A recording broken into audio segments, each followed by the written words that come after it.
Bapak sekalian, di catatan saya ya, itu kita hari ini tuh di week ke-13 ya. Ya Pak Febri, kemarin Pak Febri menghubungi saya. Siap. Mungkin ada sedikit ini Pak, informasi atau koreksi gitu ya. Di tanggal 25 Februari kita ada pertemuan Pak, membahas tentang musculoskeletal disorder. Jadi mungkin catatan kita ada yang lewat ya. Jadi tanggal 25 Februari kita itu ada pertemuan membahas musculoskeletal disorder ya. Ada di classroom kita, saya lihat di tanggal 25 kita membahas itu. Ya, tanggal 18 itu materinya sama dengan tanggal 11 yaitu andrometri, karena waktu itu nggak selesai, jadi kita lakukan di 2 pekan ya, 2 pekan berturut-turut ya. Jadi kita ada pertemuan Pak di tanggal 25 ya. Kemudian satu lagi itu kita kemarin itu kan ada UTS ya. UTS itu biasanya kalau di ITS itu di Pak dihitung sebagai pertemuan. Nah, ini kaitannya begini Pak. Kaitannya begini, ini saya sampaikan karena kaitannya dengan ini pelaksanaan untuk evaluasi akhir ya. Evaluasi akhir kita ya semester ini. Ya. Dan kalau nggak salah ya sama dengan di ITS, pertemuannya berapa? 16 kali pertemuan ya Pak. Termasuk ujian ya Pak. 16 dengan ujian Pak. 15 atau 16? 16 termasuk UTS dan UAS. Oh, 16 termasuk ujian ya. Oke, termasuk UTS dan UAS kan? Yep. Nah, gini Bapak sekalian, maksud saya begini. Ini perlu saya sampaikan karena terkait dengan pelaksanaan ujian akhir kita ya. Nah, ujian akhir yang saya akan selenggarakan di kelas ini itu nanti rencananya saya buat model tugas Pak, tugas dan nanti dipresentasikan ya. Dan itu dalam perkiraan saya, kalau kebetulan kelas kita itu kan ini ya, berapa orang ya jumlahnya? 18 ya Pak ya? 18. Ya 18 ya. Dan saya nanti merencanakan tuh begini.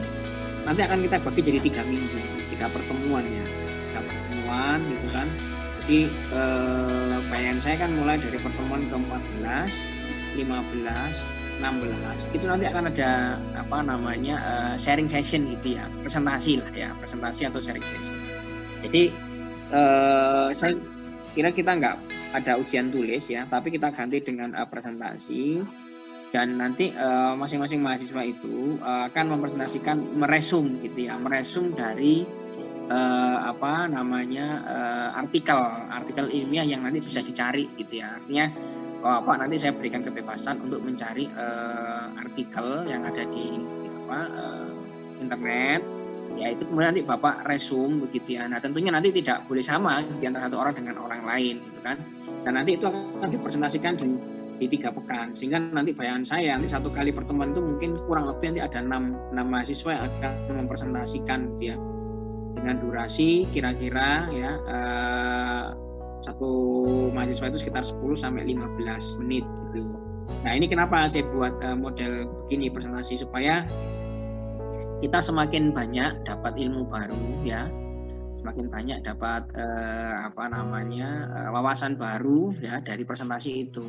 Kalau misalnya nanti satu orang mengambil satu jurnal begitu ya, kemudian teman yang lain juga mengambil jurnal yang lain, artikel yang lain, maka kita itu kan nanti ketemu dengan kurang lebih 18 kasus yang berbeda gitu ya. Artinya kan kita punya wawasan yang lebih komprehensif ya terkait dengan materi kita, ekonomi yang kita bahas semester ini.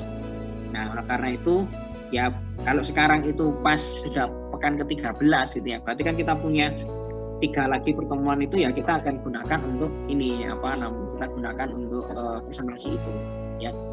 Jadi kira-kira gitu Pak ya. Jadi kalau kita sekarang di pekan 13 berarti kan pas ya, nanti di pekan 16 itu sudah selesai semua ya proses ininya per bulan, dan juga tentunya evaluasi gitu kan ya. Nah nanti akan saya berikan informasi lebih lanjut ya tentang tentang bagaimana nanti mekanisme untuk mengerjakan ya pengganti UAS-nya itu, apa yang Anda harus siapkan gitu ya. Kemudian arahan-arahan lainnya akan saya sampaikan di classroom kita ya, pemberitahuannya ya. Kira-kira mungkin begitu ya Pak ya. Jadi nanti Bapak boleh, secara umum boleh mengambil artikel yang sekiranya menarik gitu ya. Anda kira-kira tertarik pada bidang misalnya biomekanik, Anda cari di internet biomekanik artikelnya apa, pakai itu Anda resume.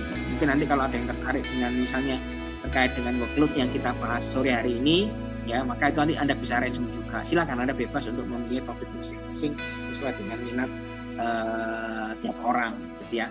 Oke, nanti detail insya Allah akan saya sampaikan di classroom ya. Nah, pada kesempatan sore hari ini ya, saya akan menyampaikan tentang analisa beban kerja. Ya, analisa beban kerja ini masuk dalam pengukuran kerja gitu ya, masuk dalam bagian di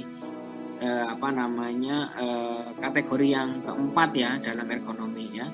Kemarin kita mengenal di ergonomi itu ada human machine interface technology, kemudian ada human software interface technology, kemudian ada human environment interface technology, dan ada human job interface technology. Nah, yang kita bahas hari ini adalah human job interface technology.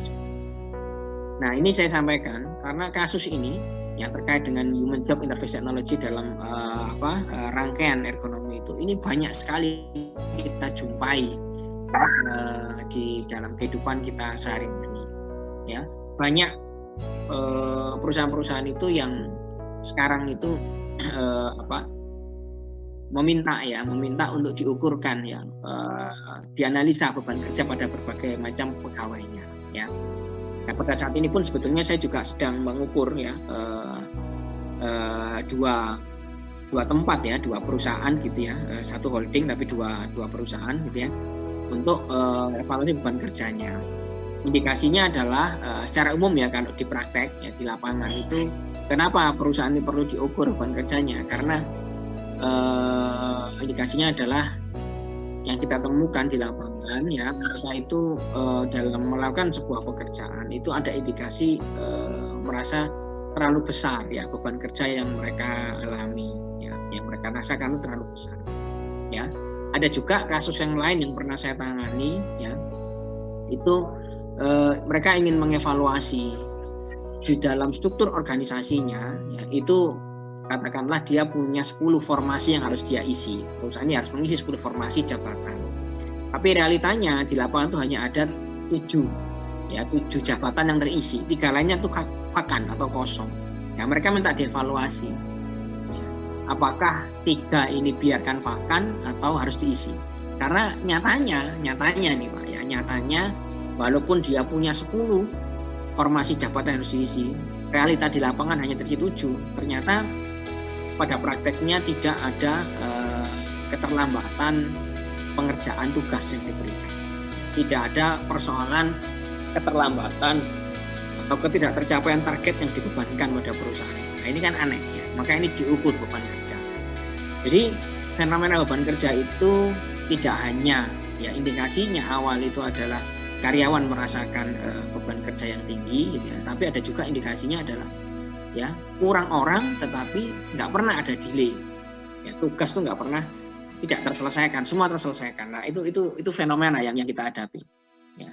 Dan dalam banyak kasus yang pernah saya tangani ya, itu persoalan beban kerja ini ya rupanya ya kita bisa dekati dengan pendekatan yang kita mengukur dengan model full time equivalent ataupun kita mengukur dengan NASA TLX ya, beban kerja mental. Nah, beban kerja mental sudah pernah saya ceritakan, sudah pernah saya jelaskan ya di pertemuan kita kalau nggak salah di bulan April ya, tentang beban kerja mental ya, NASA TLX. Nah, itu bisa kita pakai NASA TLX, bisa juga kita pakai yang metode FTE full time equivalent atau pakai metode yang lain itu bisa. Nanti kita akan coba pelajari ya, karena ini tidak hanya dipakai di perusahaan, tapi di lingkungan instansi pemerintah pun juga ini kita juga kita butuhkan ya. Kita butuhkan ya. Tahun kemarin saya mengukur di ITS itu kita punya pegawai ada 1000 ya, kita ukur 100 orang, 150-an something begitu ya. Nah, ini kasusnya pada instansi pemerintah ya. Ternyata ada kebutuhan di sana ya. Saya kira juga nanti di lingkungan TNI pun juga juga ada kebutuhan ini, ya tinggal nanti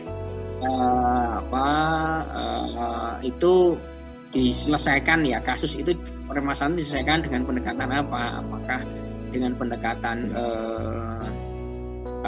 FTE ataupun dengan pendekatan ASATLX ataupun SWOT atau metode yang lain. Ya, jadi itu pernah kami ukur ya. Saya juga pernah ukur di lingkungan instansi rumah sakit gitu ya. Pernah juga kita ukur macam-macam ya, berbagai macam kasus tentang beban kerja ini. Nah, yang saya sampaikan ini kebetulan saya ambilkan dari materi dulu saya pernah ngisi di PLN ya. Mungkin sekitar 5 atau 6 tahun yang lalu ya, waktu itu diundang sebagai salah satu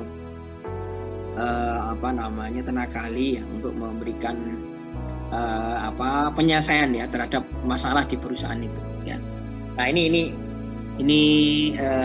materi yang coba kita diskusikan pada hari ini ya. Nah, saya coba jelaskan dulu ya, kira-kira beban kerja itu apa sih ya. Analisa beban kerja itu apa ya. Analisa beban kerja itu adalah sebuah metodologi ya. Jadi ini sebuah metodologi ya Pak, analisa beban kerja ini sebuah metodologi untuk menentukan waktu, usaha, dan sumber daya yang dibutuhkan suatu organisasi atau departemen atau operasi kerja dalam identifikasi kebutuhan aktual sumber daya manusia, baik secara kualitas maupun secara kuantitas, sesuai dengan tujuan dan strategi organisasi. Jadi analisa beban kerja itu adalah sebuah metodologi. Jadi kita ngukur beban kerjanya orang itu kita ada metodenya, ada tahapannya. Jadi nggak ngawur gitu ya.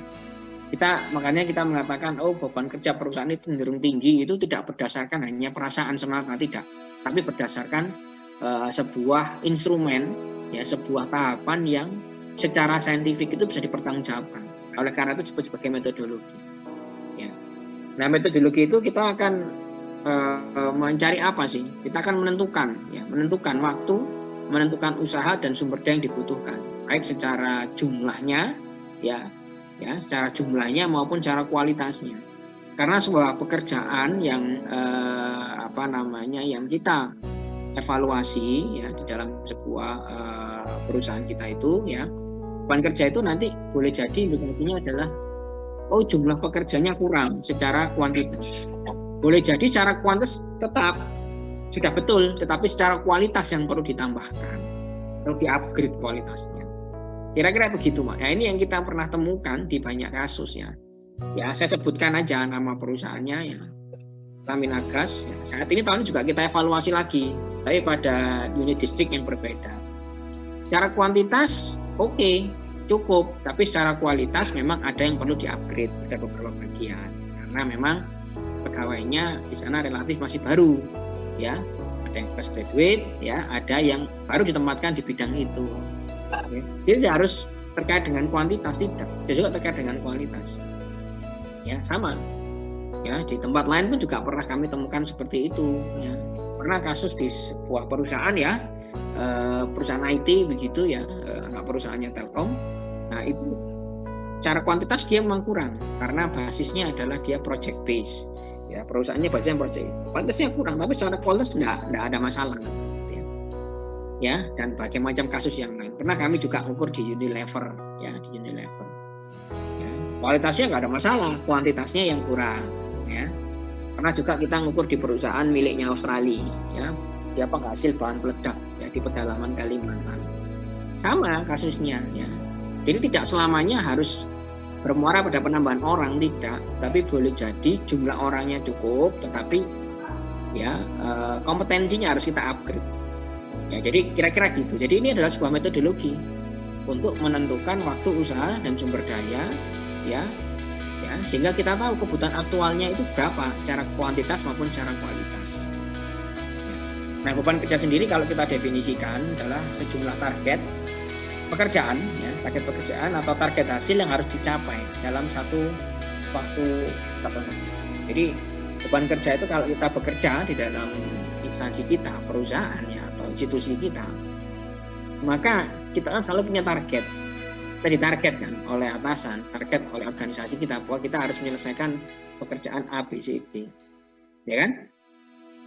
Ya, maka target itu tadi, ya, yang kita targetkan pada kita itu nanti akan menggambarkan fenomena beban kerja kita. Ya, dalam satu waktu tertentu. Mungkin target kita A, B, C, D, tapi disuruh menyelesaikan dalam waktu misalnya 1 bulan. Ya, berbeda dengan tugas kita itu A, B, C, nggak sampai D, disuruh ngerjakan dalam waktu 1 bulan. Tentu yang pertama tadi, yang A, B, C, D, sama 1 bulan itu lebih besar beban kerjanya. Kenapa? Karena elemen pekerjaannya banyak, targetnya itu banyak. Nah, kira-kira gambarnya begitu. Ya. Nah, apa sih pentingnya? Tujuannya apa sih kita mengukur beban kerja? Satu, mengidentifikasi kebutuhan aktual dari kualitas maupun kuantitas. Ya. Jadi kita ingin tahu kebutuhan aktualnya berapa sih, jumlahnya pastinya itu berapa, kok rasanya kayak apa. Yang kedua adalah ukuran performansi kerja pegawai. Ya, ukuran performansi. Ya, coba kita bayangkan.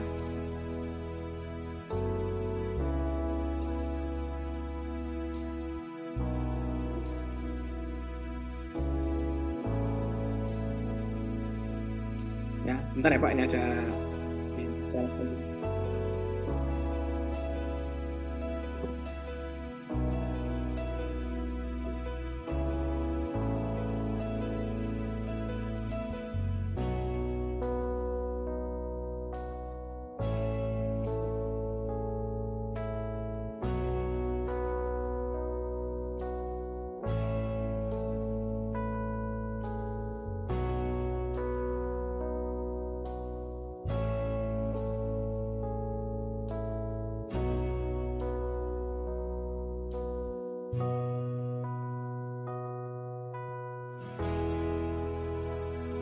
ya, jadi itu ya. Jadi ukuran performansi kerja pegawai ya. Jadi nanti ada ukuran performansi. Kira-kira dia bebannya gimana ya? Performansinya bagus atau enggak? Kemudian meratakan beban kerja pegawai ya, meratakan beban kerja pegawai. Jadi beban kerja itu kita bisa ratakan ya, kita bisa ratakan. Ya, kalau ada indikasi di tempat lain itu tinggi, tempat lain itu rendah. Ya, kemudian yang keempat adalah acuan peningkatan keahlian kerja dan perencanaan training pegawai. Ini untuk apa? Ya, ini tujuannya adalah keahlian, peningkatan keahlian ini terkait dengan apa? Peningkatan kualitas ya. Jadi kan ada ya aspek kualitasnya, pegawainya bagus, jumlahnya cukup, tapi kualitasnya jelek. Ya, kemudian yang kelima adalah dasar, justifikasi perlunya perubahan metode atau sistem kerja yang lebih efisien. Jadi nanti kita juga akan bermuara kepada ya untuk melakukan pembuatan ya, perancangan metode kerja yang lebih baik lagi, yang lebih efisien. Ya, nah kemudian hal mendasar apa yang perlu kita tahu? Ya, perhitungan nilai beban kerja ini tentu nanti perlu mempertimbangkan kebutuhan organisasi di masa yang akan datang. Ya, jadi kita ngukur ini nanti ya perlu kita pertimbangkan. Kalau misalnya gini, organisasi kita itu ke depan akan banyak sekali menerapkan IT begitu ya, kan banyak menerapkan sistem informasi manajemen ya, banyak dikembangkan platform aplikasi-aplikasi untuk memudahkan pekerjaan. Maka kalau kita sudah punya orientasi ke sana, tuntutan perkembangan zaman ke sana, dan kita harus menuju ke sana begitu ya, organisasi kita menetapkan kita harus ke sana, maka ketika kita mengukur beban kerja dan ternyata kita ya, beban kerja itu tinggi dan misalnya direkomendasikan menambah 3 orang, maka 3 orang ini harus kita evaluasi lagi, karena boleh jadi 3 orang penambahan ini nanti ya itu akan kebutuhan itu akan tidak sebanyak itu karena kita sudah bisa menerapkan IT lebih baik lagi di masa yang akan datang. Maka ini perlu kita pertimbangkan. Nah, kemudian yang kedua adalah operator harus memahami benar metode pelaksanaan sebuah aktivitas kerja sebelum pengukuran kerja dilakukan. Ya. Jadi ya orang yang kita ukur itu harus paham dulu, harus paham terlebih dahulu dengan metode yang mana dia harus melakukan pekerjaan. Jadi orang yang diukur itu harus paham dulu dengan pekerjaannya. Nggak ada ya, atau nggak boleh ada ceritanya orang yang diukur itu nggak paham dengan metode yang harus dia lakukan, itu nggak boleh. Ya. Contoh yang lain,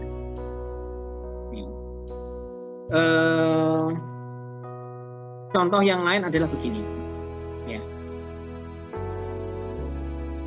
Ada orang ya relatif baru ya, misalnya manajemen trainee ya, kalau di perusahaan manajemen trainee melakukan tugas urusan pekerjaan logistik. dia baru bertugas selama 1 minggu. Nah ini nggak boleh kita ukur. Kenapa? Karena masih baru seminggu, dia masih belum tahu bagaimana ritme pekerjaan itu, bagaimana langkah-langkah dalam menyelesaikan pekerjaan di tugas logistik tadi. Ya persoalan-persoalan apa yang dihadapi dia belum tahu, maka nggak boleh yang seperti ini diukur, karena dia dianggap belum paham dengan metode untuk menyelesaikan pekerjaannya.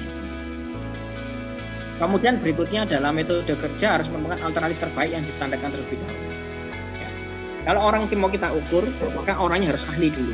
Begitu juga dengan metodenya. Kalau kita mengukur, maka metodenya itu kita pastikan orang itu melakukan metode pekerjaan atau SOP pekerjaan itu yang sudah baku dulu.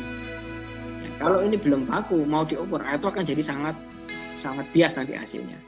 Ya, jadi pastikan orang yang diukur itu ahli, ya, dan pekerjaan yang diukur itu sudah ada standarnya, ya, sudah ada standarnya yang terbaik. Kemudian yang keempat adalah segala pihak yang dipengaruhi oleh standar yang ditetapkan itu harus dilibatkan dalam proses studi ini dan harus punya komitmen untuk mengimplementasikan hasil studi. Kenapa? Karena kalau dia nggak punya komitmen, buat apa kita melakukan pengukuran? Ya, toh nyatanya nanti kalau kita merekomendasikan katakanlah nambah orang 1 atau misalnya adalah memutasi 1 orang gitu. Kalau dia nggak punya komitmen, maka hasil studi kita itu nggak akan di follow up, nggak akan ada gunanya, nggak akan ada manfaatnya, karena nggak dipakai. Ya, jadi ini hal mendasar yang perlu kita pahami dalam analisis beban kerja. Nah, di dalam kita mengukur beban kerja, apa poin penting lain selain yang sudah kita bahas tadi? Maka kita harus tahu mana yang termasuk value added activity, mana yang termasuk semi value added activity, mana yang termasuk non value added activity. Jadi ada value added activity, ada semi value added, dan ada non value added activity. Value added activity itu apa? Value added activity itu adalah aktivitas yang bisa memberikan nilai tambah. Ya. Aktivitas yang bisa memberikan nilai tambah. Ya. Jadi aktivitas yang bisa memberikan nilai tambah itu adalah aktivitas yang memang berhubungan langsung dengan proses produksi yang kita lakukan. Nanti ada semi value added activity, aktivitas yang semi, ya, yang tengah-tengah, yang sebetulnya dia itu kalau dia itu memberikan nilai tambah tapi nggak banyak. Ya. Contohnya memindahkan bahan, ya, memindahkan bahan ini termasuk semi value added activity. Memindahkan bahan itu nggak termasuk atas yang memberikan nilai tambah. Kenapa? Karena memindahkan bahan itu, ya, merupakan merupakan kegiatan transportasi yang kalau itu nggak dilakukan, materialnya nggak berpindah sehingga nggak bisa diproses, tapi kalau itu dilakukan juga mengeluarkan biaya. Jadi ibaratnya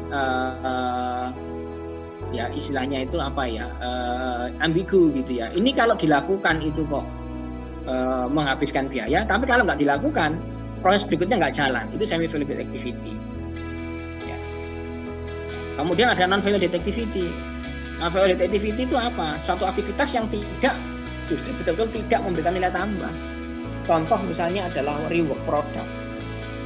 Ada produk yang dibuat jadi ternyata cacat, harus diperbaiki lagi, dibuat lagi, kirim manufacturing lagi. Nah itu kan non value added activity. Kenapa? Karena harusnya tidak boleh ada terjadi gagal, produksi gagal. Semua produk yang dibuat ya harusnya baik. Gitu. Maka pemahaman ini harus kita pahami. Ya, value added activity, non value added activity sama semi value added activity. Nah ini dampaknya kemana sih? Ke sini loh Bapak sekalian, ini saya jelaskan ya. Ternyata orang dalam waktu bekerja selama 1 hari bekerja atau setara dengan 8 jam gitu ya. Setara dengan 8 jam. Maka 8 jam orang bekerja ini rupanya ya tidak semua ini produktif, tidak semua ini value added activity, VAA, tidak semua. Ya, yang VAA ini ternyata hanya 3,5 jam dari hasil survei yang dilakukan oleh Montana, ya, Manufacturing Extension Center. Ini 3,5 jam aja dari 8 jam ini yang produktif, yang value added activity. Ya, yang non value added activity berapa jam, berapa lama? 2,7 jam ternyata. Bentuknya apa? Ya, sick leave, ya, orang sakit kerja ternyata dia sakit di kantor nggak bisa ngapa-ngapain. Ya, kemudian vacation, masuk kantor tapi dia nggak melakukan aktivitas, yang malah justru jalan-jalan ya. Ya, breaks ya, kemudian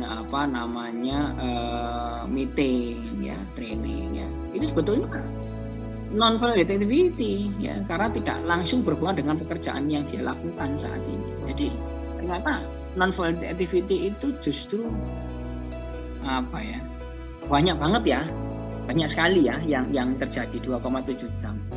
Yang produktif 3,5. Sementara yang semi value added activity ya kurang lebih sekitar 1,8 jam. Nah, inilah harus kita hindari, ini yang harus kita hilangkan. Non value added sama semi ini, dan kita harusnya memperbanyak ini gitu kan. Nah, ini hasil dari survei. Jadi banyak kasus yang saya tangani pun juga demikian. Ternyata banyak yang semi value dan non value added activity. Jadi yang kita sebut sebagai non value added activity itu yang warnanya merah ini loh, yang wish ini. Semi value added itu yang warnanya kuning ini. Yang VAA yang hijau. Nah, ini yang kita perbesar. Kemudian ini kita perkecil, ini kita hilangkan. Harapannya kan begitu. Nah, ini kita tahu profilnya dari mana? Dari kita melakukan pengukuran beban kerja. Dengan cara kita melakukan analisis beban kerja ini. Nah, bagaimana pendekatan yang bisa kita gunakan untuk mengukur beban kerja? Ada banyak. Ya. Satu, physiological measure, kita ukur kardiaknya. Fungsi kardiaknya kita ukur. Ya, ini dulu waktu kami di perusahaan milik Australia itu ya, Kaltim Limited Indonesia.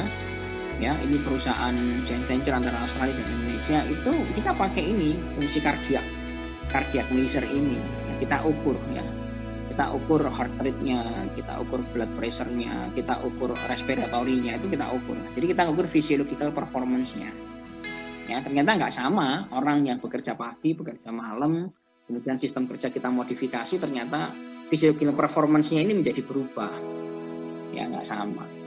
Jadi bisa diukur dengan menggunakan ya, mata, respiratory, ya, brain activity dan sebagainya.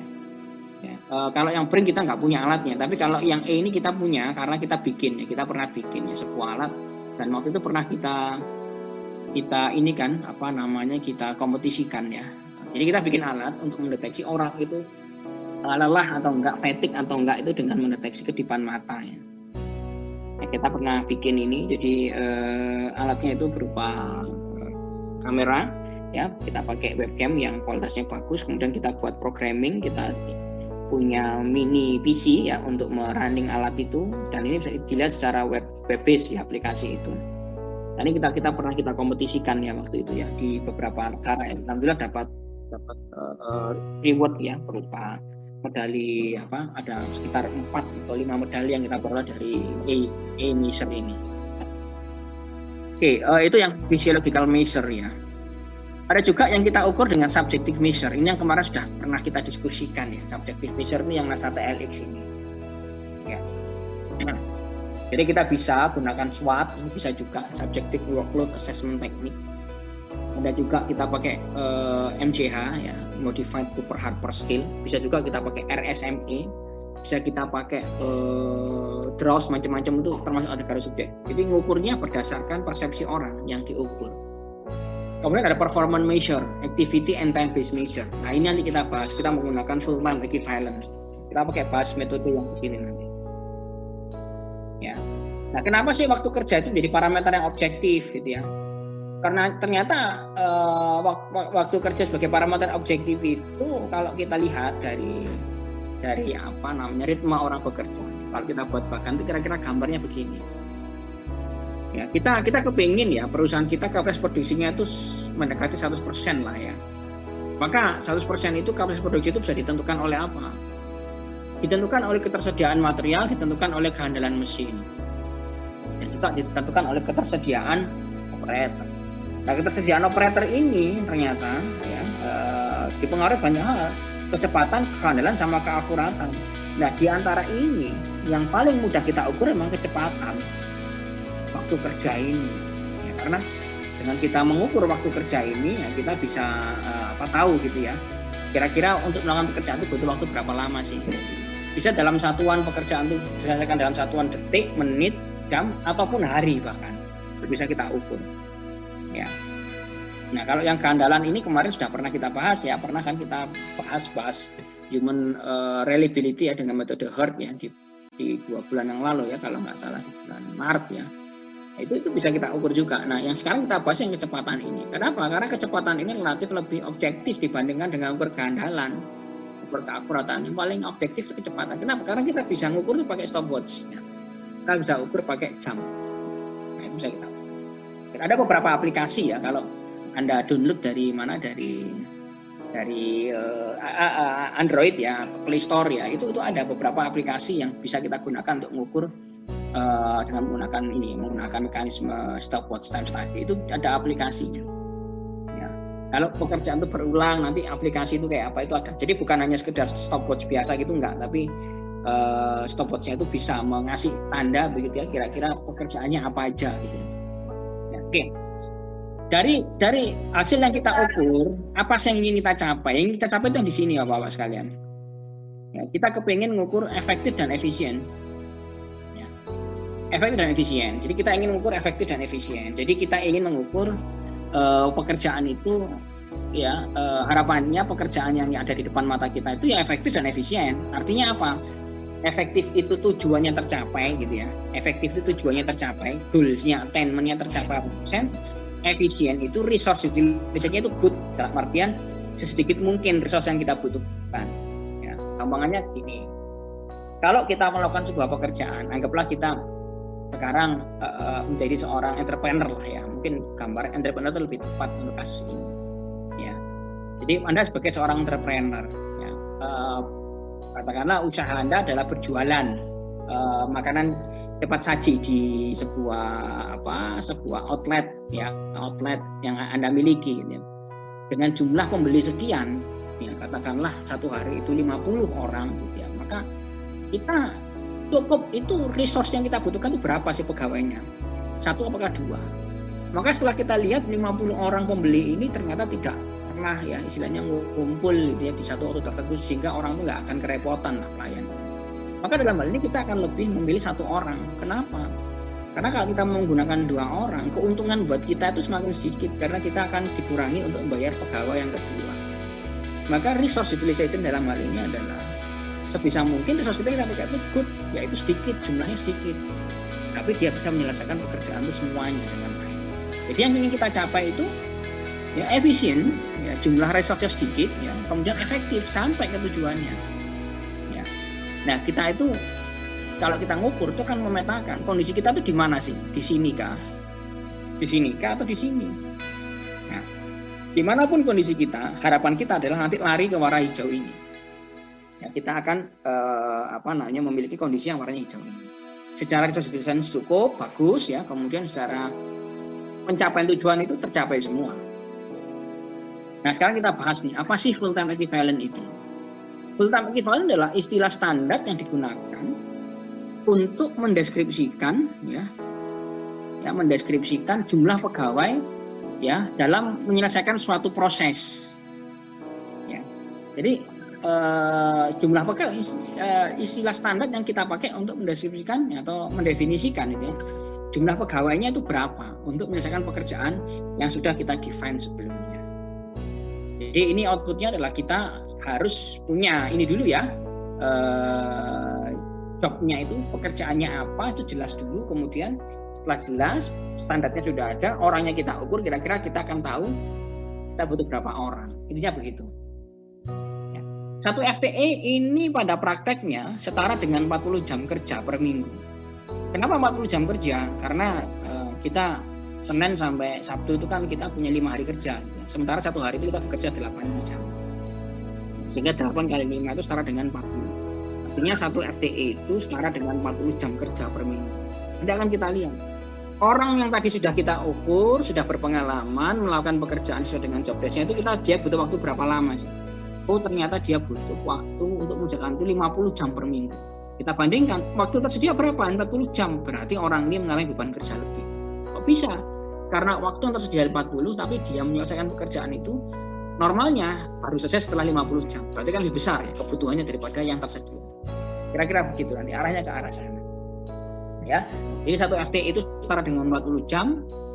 1 tahun itu kurang lebih 52 minggu gitu ya. Maka satu FTE itu setara dengan 2080 jam kerja per tahun. Ini sekedar asumsi gitu ya. Tentunya mungkin bagi perusahaan lain itu ada yang tidak menerapkan 52 jam kerja, 22 minggu, tapi ada yang lebih atau mungkin ada yang kurang karena mungkin banyak liburnya. Nah, rumusnya bagaimana untuk mengetahui FTE ini? Rumusnya adalah total working hour dibagi dengan effective time.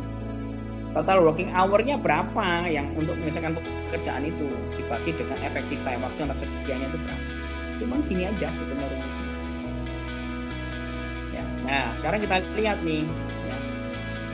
FTE sebagai satu parameter beban kerja itu adalah, kan kita temukan 3 kondisi ya Bapak sekalian.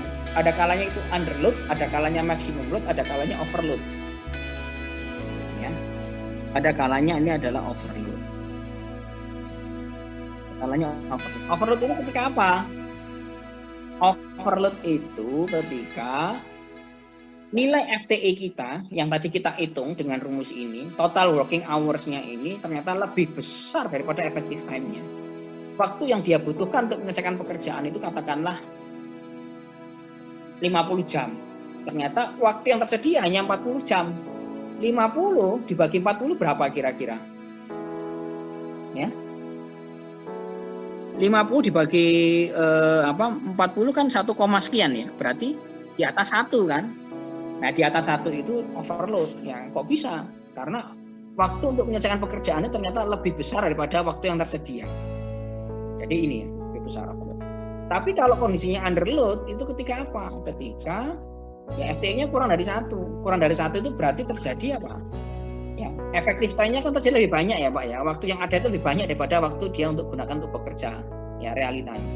Tapi kurang dari 1. Kurang dari 1 ya. Ya, berarti dia dianggap sebagai underload. Maksimum load-nya berapa? Sama dengan 1. Pas gitu kan. Nah, ini secara teori begini, Pak. Secara teori formulanya begini. Nanti secara praktek ya, secara praktek kita akan menggunakan overload ini di atas 1,25. Ya, ini kenapa 1,25? Karena ya kenyataannya dari banyak studi ya itu diketahui bahwa orang itu kalau diberi tugas agak banyak ya justru ternyata dia justru lebih baik performanya ya.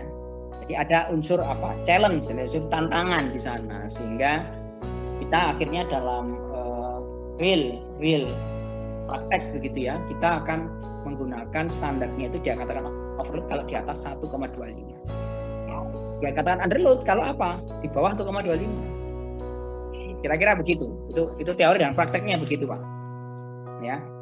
Nah, waktu kerja efektif itu gimana ngitungnya? Ini, Pak. Ini kan ada nih waktu kerja efektif ya. Hitungnya gimana? Hitungnya begini. Ya, anggaplah ya satu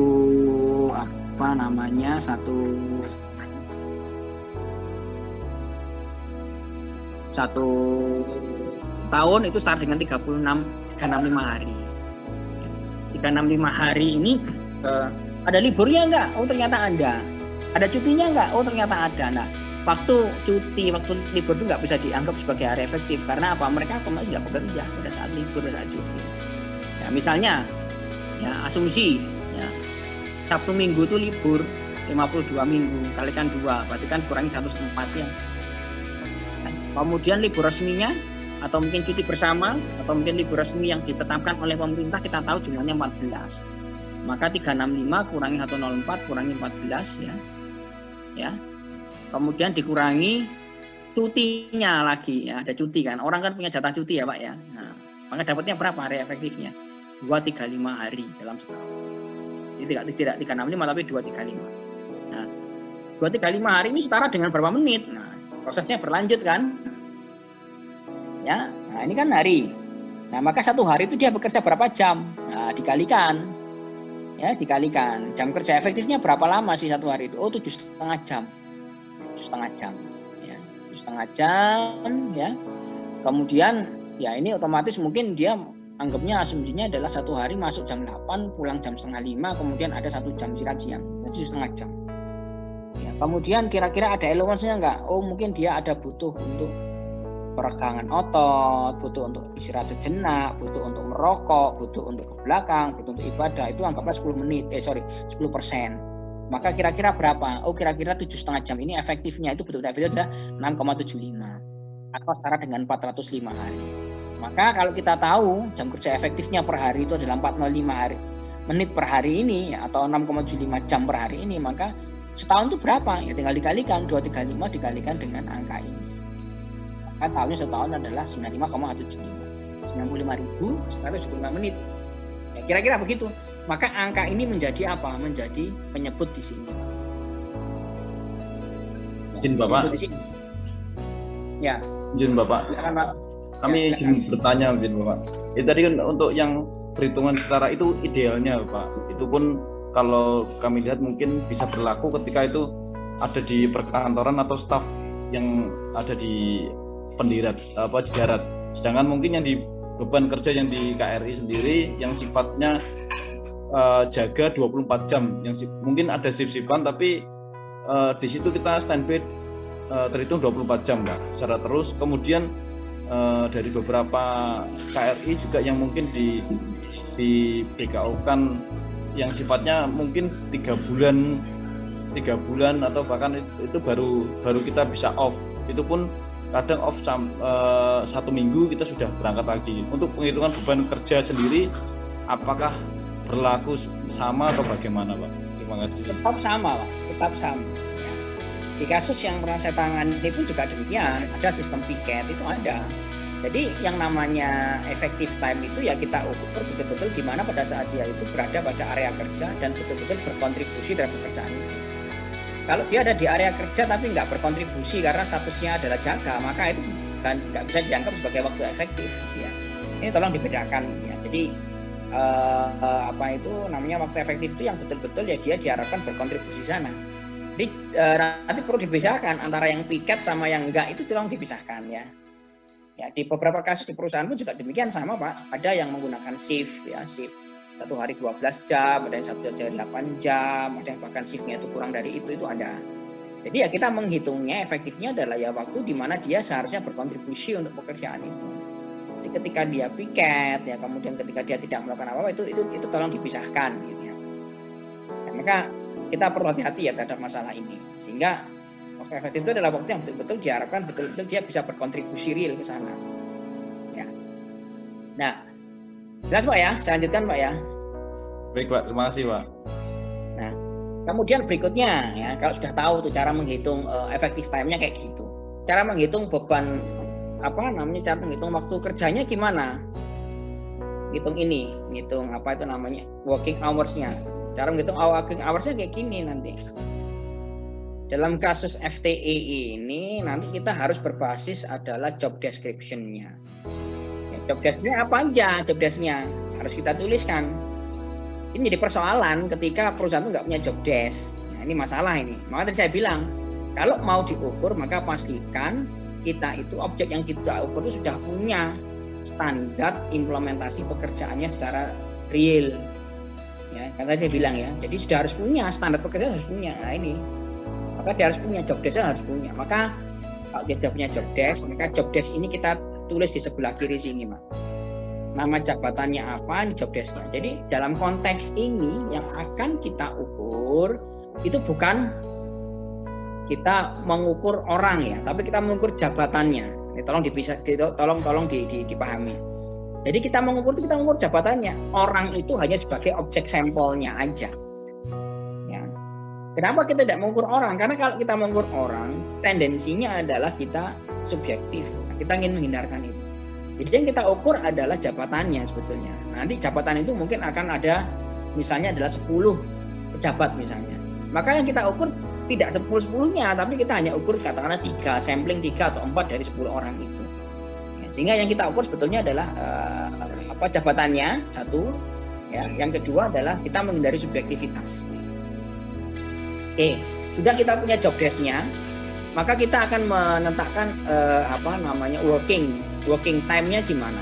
Kita akan menghitung yang ini tadi, total working hours-nya ini ya di sini ini.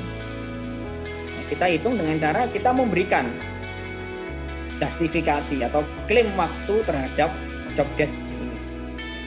Ini memang basisnya adalah klaim. Kenapa nggak kita ukur langsung di lapangan ya? Ya, pada prakteknya bisa kita ukur langsung Pak di lapangan dengan menggunakan stopwatch tadi, ini boleh, bisa. Untuk pekerjaan-pekerjaan yang mungkin langsung selesai. Tapi ada pekerjaan-pekerjaan yang mungkin sifatnya itu adalah office gitu ya, administratif, nggak bisa selesai satu kali.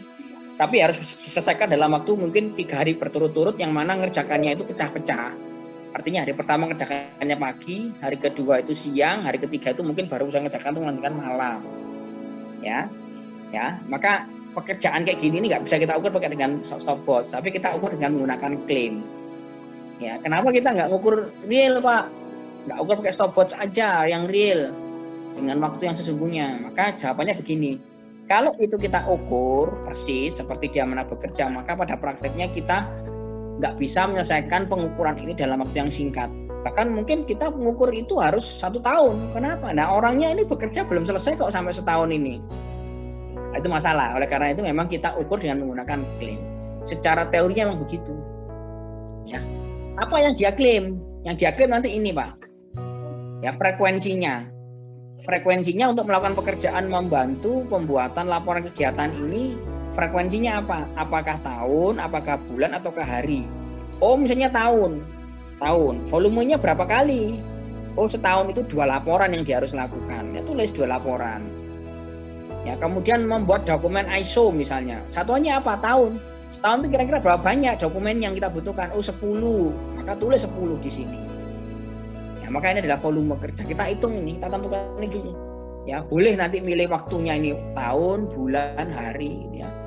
Satuan frekuensinya boleh laporan, boleh kegiatan sesuai dengan karakter di sini. Kemudian waktunya, frekuensinya adalah berapa kali dia melakukan dalam rentang waktu ini tadi.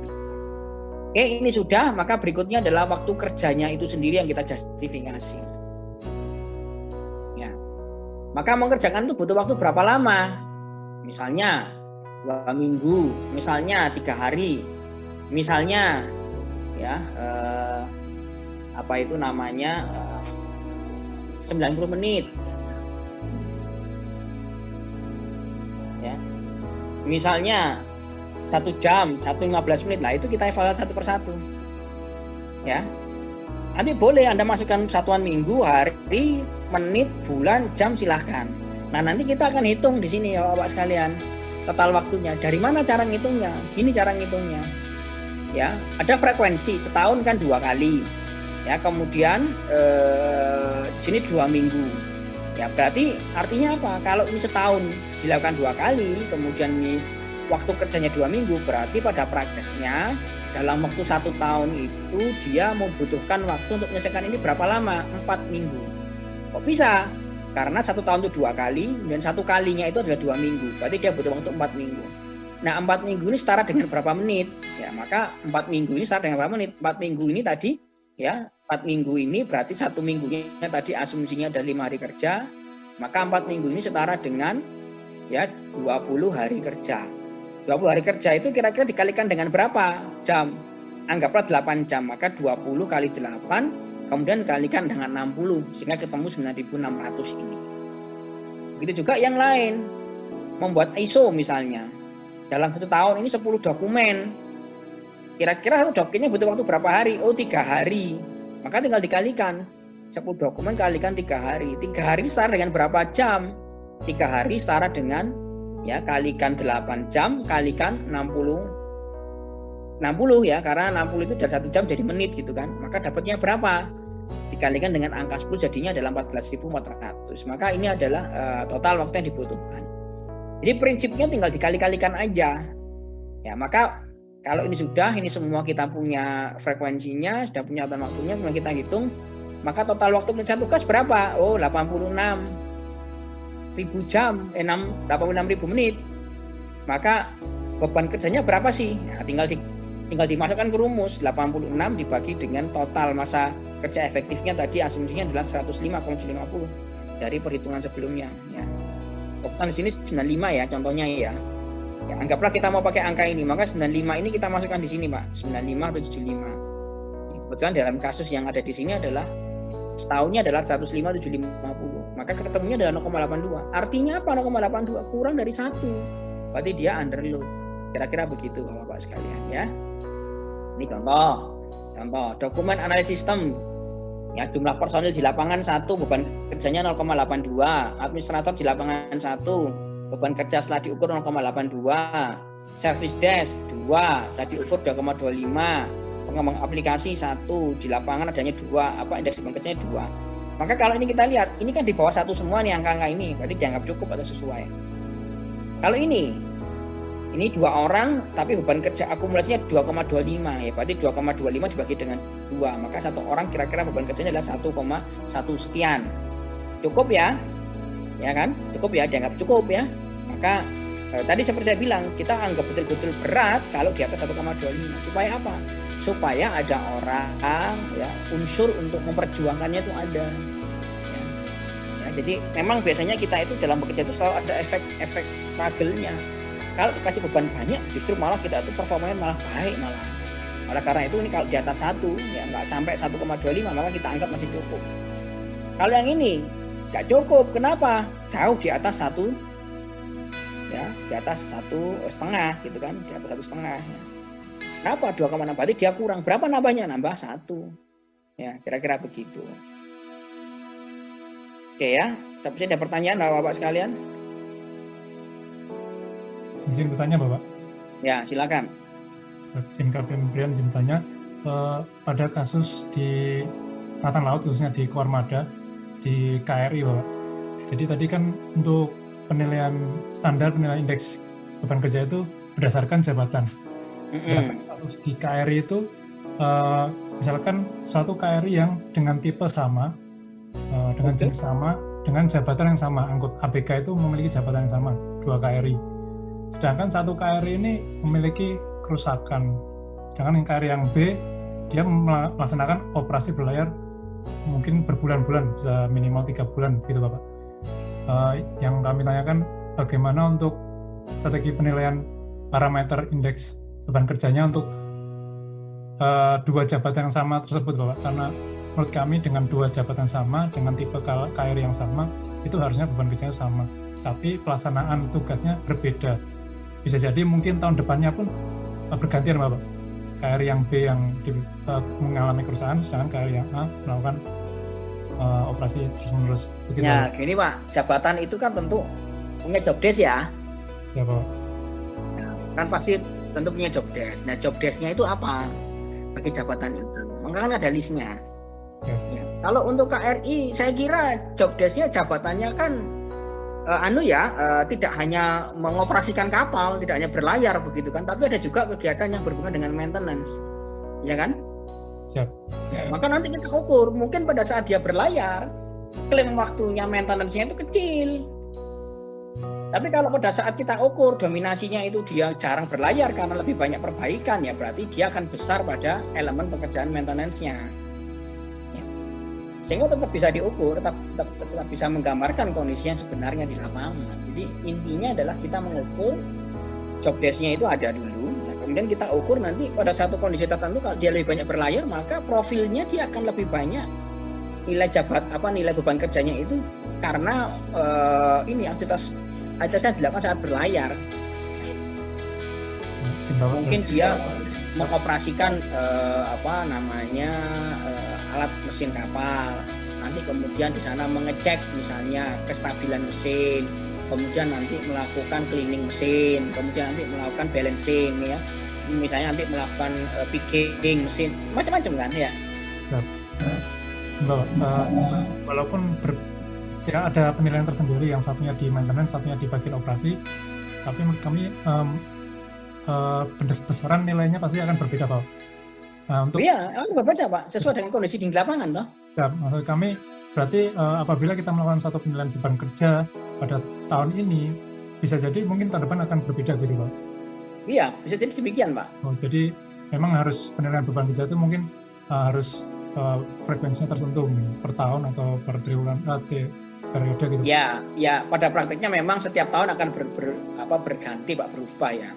Gitu ya. Tapi memang pengukuran beban kerja ini lebih kepada kebutuhannya apa. Tidak harus dipatok setiap tahun melakukan, tidak demikian Pak. Walaupun sesungguhnya tiap tahun pasti ada perubahan. Karena mungkin kapal itu mesinnya ada yang baru, atau mungkin personilnya ganti, atau mungkin kerusakannya semakin parah. Itu pasti akan ada fenomena itu gitu kan. Tapi tidak selalu kita jabarkan tiap tahun. Tapi kita berangkatnya dari kebutuhan Pak. Mungkin ini perlu diukur Kenapa? Oh, karena ada indikasi ya pengawal kapalnya itu merasakan beban kerja lebih misalnya. Merasakan banyak keluhan misalnya. Ada indikasinya itu. Atau mungkin kondisi yang lain ya mungkin dia nggak mengeluh, dia tidak merasakan suatu masalah, tapi kejadian di lapangan ternyata angka absenteeism-nya, angka bolosnya itu tinggi. Boleh jadi ini karena isu beban kerja. Ya Pak ya. Atau mungkin indikasi yang lain. Oh, saya memberikan penugasan ini pimpinan ya, tapi kok nggak pernah selesai tepat waktu. Nah, ini berarti indikasi perlu diukur beban kerja. Ya, selama indikasi itu tidak dianggap sebagai suatu hal yang urgent, maka tahun depan itu saya yakin pasti akan ada berubah nilainya beban kerja. Tetapi ya tidak perlu kita lakukan saat ini, kan tidak ada indikasi urgensitas bahwa kita harus mengukur saat ini. Ya Pak ya. Pak, terima kasih Pak. Oke. Kira-kira begitu Pak. Nah ini yang penting lagi yang perlu saya sampaikan ya. Di dalam kita mengukur beban kerja dengan menggunakan waktu, gitu ya. Yang tadi kita pelajari itu metodenya itu di sini Pak. Termasuk kategori expert judgment ini. Kenapa kita ukur dengan menggunakan expert judgment ini dengan menggunakan FTE itu? Karena pada prakteknya pekerjaan-pekerjaan yang seperti saya sebutkan tadi itu job desk-nya itu sangat bervariasi dan tidak bisa pekerja itu selesai langsung pada saat itu. Ada jeda Pak, ada jeda. Ada jeda itu maksudnya ada intermittent. Sekarang kita ngerjakan, kemudian kita nggak bisa ngerjakan karena kita butuh data tambahan dari pihak lain. Ya, satu kondisinya seperti itu. Nggak bisa kita kerjakan karena ternyata pihak yang berhubungan dengan pekerjaan kita itu belum siap, sehingga kita harus tunda pekerjaannya. Sehingga ini berhenti, kemudian kita lanjutkan lagi dan seterusnya. Ini kita pakai model FTE Pak, pakai intermittent ya, kasus intermittent. Tapi kalau modelnya begini, repetitif, nah ini nggak usah pakai FTE, tapi kita pakai stopwatch aja. Contoh gimana? Contoh gini Pak, ya, ini pernah saya tangani di pabrik Unilever ya, produksi ice cream ya waktu itu, sama di perusahaan yang bahan produk tadi yang saya cerita, perusahaan milik Australia itu kita pakai stopwatch di samping pakai heart rate dan sebagainya ya. Kita pakai stopwatch karena aktivitasnya itu periodik Pak, repetitif. Ya misalnya ini sederhana ya, yang di Unilever, dia melakukan packing kemasan ice cream. Ya, setelah dikasih label tutupnya, ya kemudian dia menghitung berapa sendoknya untuk apa jenis cup. Kemudian dia tugasnya ada masukkan kepada box isinya 24. Sudah selesai nanti diisolasi ya, di lakban ya, boxnya. Setelah itu dia ngapain lagi? Setelah itu dia balik lagi pekerjaannya sama seperti tadi. Ya. Nutup cupnya, ngambilin sendok cupnya, kemudian masukin ke dalam box, kemudian ngelakban. Selesai itu ngapain lagi? Balik lagi ke awal. Tutup cupnya, ngambil sendok, masukin ke box, lakban. Terus, repetitif. Hampir dipastikan nggak ada jeda orang tuh berhenti bekerja itu nggak ada. Terus, dan pekerjaan itu sama terus. Nah itu kita bisa pakai stopwatch Pak. Ya. Nah, nanti ada yang tengah-tengah Pak, antara yang repetitif dan intermittent ini. Maka kita pakai apa? Kita boleh pakai stopwatch, kita boleh pakai sampling. Contoh sampling gini Pak. Aktivitas di maintenance ya, dibongkar mesin ya. Ya. Nah, kita lihat di bengkel. Suatu saat orang ini bekerja, suatu saat dia nggak bekerja. Kenapa? Karena tidak ada motor yang diservis misalnya. Pakai sampling kita. Ya, pakai sampling. Karena suatu saat nggak ada motor diservis. Ya. Suatu saat dia crowded banget, suatu saat dia nggak ada pekerjaan sama sekali. Nah, itu kita pakai sampling. Nah, pada prakteknya dalam sebuah kasus itu kita bisa bervariasi, Pak. Ya, kita pakai FTE kita pakai, kemudian sampling kita bisa pakai, dan juga bisa pakai stopwatch time tadi. Bisa kita pakai semua, Pak. Ya, jadi contoh kasus yang pernah saya tangani. Ternyata elemen pekerjaan ini, ya, entry data SIM keuangan ini pekerjaan repetitif Pak, sehingga kita tidak pakai klaim, tapi kita pakai apa? Stopwatch. Orangnya saya suruh praktek, kemudian saya ukur nilai waktunya, tak masukkan di sini.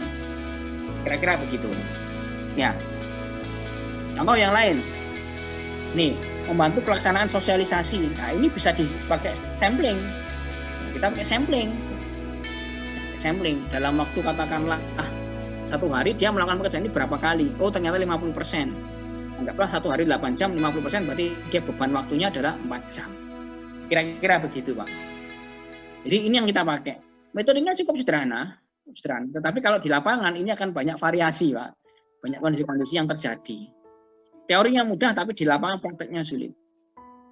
Ya, sulitnya di mana? Kadang-kala kita menemukan responden yang tidak ekspor, baru bertugas di sana selama sebulan 2 bulan. Masalah lain, dia tidak cukup kolaboratif dengan kita ajak bekerja. Ya, masalah non teknis ya. Masalah lain, dia sulit untuk menjustifikasi berapa waktunya, ya kan? Karena tidak sekedar menampilkan angka aja, tapi harus menampilkan apa evidence. Nah, kira-kira gitu, Pak. Nah, ini praktek ini banyak sekali, Pak, dipakai di perusahaan-perusahaan, Pak.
Ada pertanyaan, Pak? Mungkin, Pak?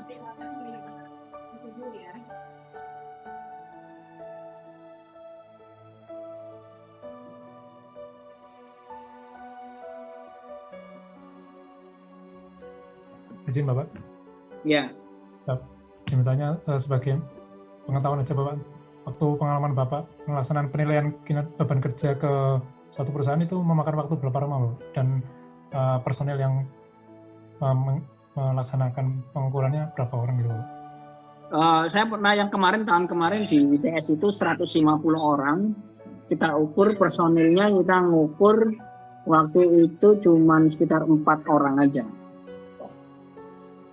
Oh, siap. Sekarang saya juga ngukur, juga jumlahnya agak banyak, sekitar 80-an, personilnya 4. Nggak mesti, Pak. Karena kita mungkin akan butuh waktu itu pada saat wawancara ya. Wawancara untuk men-challenge lah ya, kira-kira ini